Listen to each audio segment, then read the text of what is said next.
Hello everyone, आप सभी दोस्तों का स्वागत करते हैं एक और नई इंपॉर्टेंट वीडियो में। इस वीडियो में बात करने वाले हैं भारत हाईवेज आईपीओ के बारे में। भारत हाईवेज आईपीओ के बारे में यहाँ पे कई सारे डाउट्स और क्वेरी आते हुए देखने को मिल रहा है कि इनविट का मतलब क्या होता है। इसकी बात करें तो क्या ये कंपनी नेक्स्ट इरेडा आईपीओ की तरह परफॉर्मेंस करते हुए देखने को मिल सकती है या नहीं, ग्रे मार्केट प्रीमियम में हलचल किस तरीके से कैसी देखने को मिल रही है, क्या कुछ इम्पैक्ट इस कंपनी में आने वाले समय में देखने को मिलेगी, इनके बारे में इस वीडियो में डिटेल्स में बात करने वाले हैं। सो वीडियो को इन तक देखिएगा। ऐसे ही डेली आईपीओ के मार्केट प्रीमियम और स्टॉक स्पेसिफिक अपडेट के लिए चैनल को सब्सक्राइब कर लीजिए। साथ ही कमेंट्स में टेलीग्राम ग्रुप का लिंक दिया गया है, वहाँ भी जुड़ सकते हैं ताकि आपको टाइम टू टाइम छोटे मोटे अपडेट मिलते हैं। फर्स्ट ऑफ ऑल, यदि हम लोग बात करें तो इनविट को रीड कर सकते हैं या इनविट कर सकते हैं। यहाँ पे देखा जाए तो इनविट का मतलब होता है कि आप लोगों को एक स्ट्रक्चर के तौर पे इनविट आप लोगों को काम करते हुए देखने को मिल जाती है। फर्स्ट ऑफ ऑल देखा जाए तो इनविट जो भी कंपनी स्टेबल होती है वो आप लोगों को सेबी की तरफ से अप्रूवल मिलने के बाद ही अप्रूवल होते हुए देखने को मिल जाती है। कंपनी के बारे में बात करें तो ये कंपनी जिस तरीके की जैसे कोई भी रीट लाती है या रीट ट्रस्ट होती है उससे क्या कुछ बेनिफिट मिलते हुए देखने को मिलता है।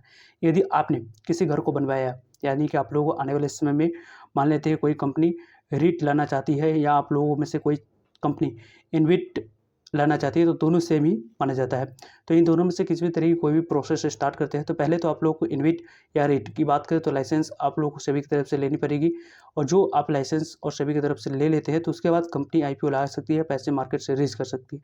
यानी कि अपनी किसी भी कंपनी के द्वारा रीट लाया जा रहा है और कोई भी कंपनी अपने घर को मैन्युफैक्चरिंग करने में, यानी कि कोई रेंटल जो प्रॉपर्टीज़ है उसको बनाने में 1000 करोड़ की यहाँ पे इन्वेस्टमेंट करी है और अपने पूरी तरीके से जो भी इंफ्रास्ट्रक्चर है उसको कंप्लीट कर चुका है। और सभी इंफ्रास्ट्रक्चर की बात करें तो वहाँ पे आप लोगों को रेंट दी हुई है और उसमें से कुछ अपने स्टेक को सेल करना चाहती है या आप लोगों को अलग यहाँ पे 1000 करोड़ की और यहाँ पे देखा जाए तो एक अलग इंफ्रास्ट्रक्चर एस्टेब्लिश करना चाहती है या बनाना चाहती है, तो उसके लिए मार्केट से कंपनी पैसा रेज कर सकती है।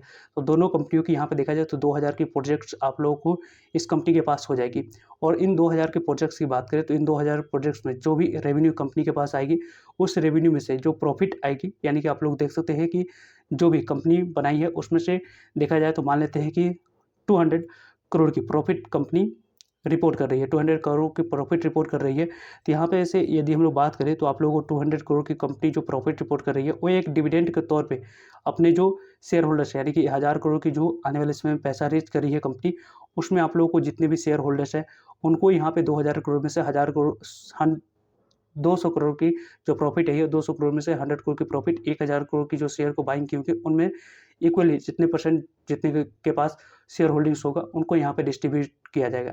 तो जनरली इस तरह की कंपनी जो इन्वेस्ट यहाँ पे लिस्ट होती है या इन्वेस्टमेंट किया जाता है उसमें जनरली आप लोगों को जो ट्रैक रिकॉर्ड रही है यूएस मार्केट की उसकी बात करें तो यहाँ पे 12 से 15% के बीच के सीएजीआर से कंपनी रिटर्न्स देती हुई देखने को मिली है आप लोगों को। अलग देखा जाए तो डिविडेंड भी आप लोगों को 7 से 8% की मिलते हुए देखने को मिल जाती है। तो अच्छे खासे रिटर्न्स आप लोगों को मिलते हुए देखने को मिलता है। तो नेक्स्ट एरिडा बनेगी या नहीं उसको तो आगे हम लोग डिस्कस करेंगे, लेकिन इनविट और रीट किस तरीके से कैसे काम करती है इसको हम लोगों ने पहले समझने की कोशिश किया। वैसे इस आईपीओ की ओपनिंग होने में आपको 28 फरवरी डेट है, लेकिन उससे पहले किसी भी तरह की कोई भी डाउट क्वेरी है तो कमेंट्स करके आप लोग पूछ सकते हैं। वैसे आने वाले समय में आप लोगों को टाइम टू टाइम वीडियो के माध्यम से सभी डाउट्स को रेगुलरली क्लियर किया जाएगा। वैसे आप लोगों को वीडियो पसंद आ रही है तो वीडियो को जरूर लाइक कीजिएगा। आप एक लाइक मोटिवेट करता है कि आप सभी दोस्तों के लिए ऐसे ही रेगुलर इन्फॉर्मेटिव वीडियो लाए। बात करें हम लोग भारत हाईवेज इनविट आईपीओ के बारे में, तो भारत हाईवेज इनविट आईपीओ को यदि हम लोग देखते हैं तो 28 फरवरी से आईपीओ ओपन होते हुए देखने को मिल रही है। और 1 मार्च की बात करें तो इस आईपीओ की क्लोजिंग डेट रहने वाली है, यानी कि आप लोगों को नेक्स्ट वीक 28 फरवरी से आईपीओ ओपन होगी, 29 फरवरी इस आईपीओ में अप्लाई कर सकते हैं और 1 मार्च इस आईपीओ की लास्ट डेट रहेगा आप लोगों को अप्लाई करने के लिए। तो इस तरीके से आने वाले समय में इंपॉर्टेंट डेट्स इस आईपीओ के रिगार्डिंग रहने वाली है। भारत हाईवेज इनविट आईपीओ को यदि हम लोग देखें तो यहाँ पे आप लोगों को जो कंपनी की फेस वैल्यू है यहाँ पे इनविट आईपीओ में नहीं रहती है। कंपनी के बारे में बात करें तो कंपनी की प्राइस बैंड 100 रुपीज़ रखा गया है। यदि ऑपरेटर चाहे तो इस कंपनी के शेयर प्राइस को ऊपर ज़्यादा से ज़्यादा ले जा सकते हैं, लेकिन यहाँ पे देखा जाए तो एक लॉट अप्लाई करने के लिए 15 यहाँ पे 150 यानी कि लगभग 150 इक्विटी ऑफ शेयर आपको सेलेक्ट करना होगा। इस 150 इक्विटी ऑफ शेयर को सेलेक्ट करके आप इस आईपीओ में आप अप्लाई कर सकते हैं। वैसे देखा जाए तो इस आईपीओ के बारे में बात करें तो टोटल इशू साइज यहाँ पे देखा जाए तो भारत हाईवेज इनविट आईपीओ की लगभग 2500 करोड़ की देखने को मिली। पूरी तरीके से 2500 करोड़ यहाँ पे फ्रेश इशू है, जो कि हम लोगों ने डिस्कस करके देखा है किस तरीके से कोई भी नया इंफ्रास्ट्रक्चर कंपनी स्टैब्लिश करना चाहती है, स्टार्ट करना चाहती है, तो उसमें 2500 करोड़ पैसा यहाँ पे मार्केट से जो पैसा रेज करी वो यहाँ पे यूज़ करते हुए देखने को मिलेगी। तो इसके यूज़ करने से जो भी डिविडेंड और प्रॉफिट आएगी वो आप लोगों को कंपनी के पास जो शेयर होल्डर्स है उनके पास डिस्ट्रीब्यूशन होते हुए देखने को मिल जाएगी। वैसे भी कई सारे पिछले ईयर 2022 की बात करें और 2021 में रीट और इनविट से जुड़ी कई कंपनियां लिस्ट हुई थी। उन कंपनियों की जो ट्रैक रिकॉर्ड है वो आप लोगों को 10 से 15% की सीएजीआर से कंपनी रिटर्न्स देती हुई देखने को मिल रही है। बुक बिल्ड इन्विटैप या कंपनी बीएससी एनएससी दोनों जगह पर लिस्ट होते हुए देखने को मिल जाएगी। वैसे देखा जाए तो इस कंपनी के बारे में बात करें तो यहाँ पे जो इस कंपनी की इशू साइज है यहाँ पर 2500 करोड़ की, इसमें से 75% की बात करें तो क्यूआईबी के पास जाएगी और 25% शेयर की बात करें तो यहाँ पे एनआई कैटेगरी के पास जाते हुए देखने को मिलेगा। यानी कि रिटेलर्स कैटेगरी आप में से कई सारे दोस्तों की क्वेरी होगी कि यहाँ नहीं रखा गया, तो रिटेलर्स कैटेगरी में आप अप्लाई नहीं कर सकते हैं। एनआई कैटेगरी में ही आप लोगों को अप्लाई करना होगा।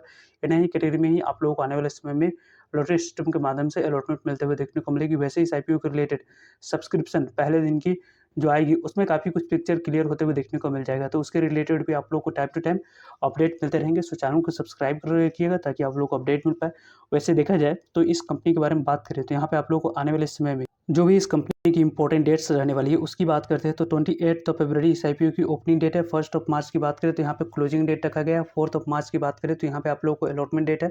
5 मार्च की बात करें तो यहाँ पे आप लोग को पैसे रिफंड करने की डेट है। 5 मार्च को इंटीमेट अकाउंट में शेयर को क्रेडिट कर दिए जाएंगे और 6 मार्च को ये कंपनी लिस्ट होते हुए देखने को मिल जाएगी। वैसे इस आईपीओ में आप अप्लाई मिनिमम 1 लॉट अप्लाई करने की प्लानिंग कर रहे हैं तो लगभग आपके पास 15,000 अमाउंट्स की रिक्वायरमेंट है। देन इस आईपीओ में 1 लॉट आप अप्लाई कर सकते हैं।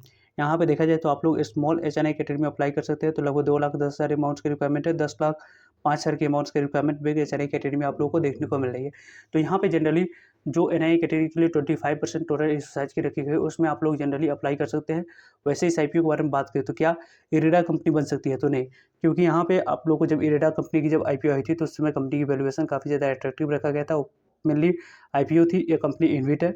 तो इरेडा तो आप लोगों को बनते हुए नहीं देखने को मिलेगा, लेकिन यदि जिस तरीके की जैसी आप लोगों को यूफोरिया बनी हुई है पीएसयू स्टॉक्स के लेकर तो उसके इम्पैक्ट पॉजिटिव इस कंपनी में देखने को मिल सकता है। तो उस पॉजिटिव इम्पैक्ट को ड्राइव करने के लिए शॉर्ट टर्म के लिए इन्वेस्टमेंट करने की यदि आप प्लानिंग करते हैं तो विद स्टॉप लॉस के साथ यदि आप प्लानिंग करेंगे तो अच्छे रिटर्न्स भी मिल सकता है और आपकी रिस्क भी कवर होते हुए देखने को मिल जाएगी।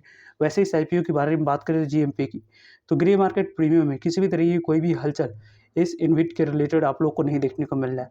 ग्रे मार्केट प्रीमियम की तरफ से कोई भी इशारा मिलनी चाहिए कि क्या कुछ पॉजिटिव या नेगेटिव इम्पैक्ट इस कंपनी में देखने को मिलेगी।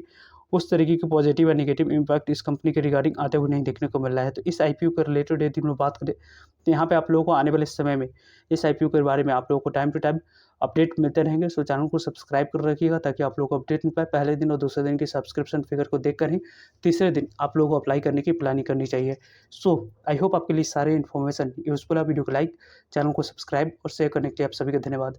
मिलते हैं एक नई इन्फॉर्मेटिव वीडियो में, तब तक के लिए जय हिंद, जय भारत, जय श्री राम।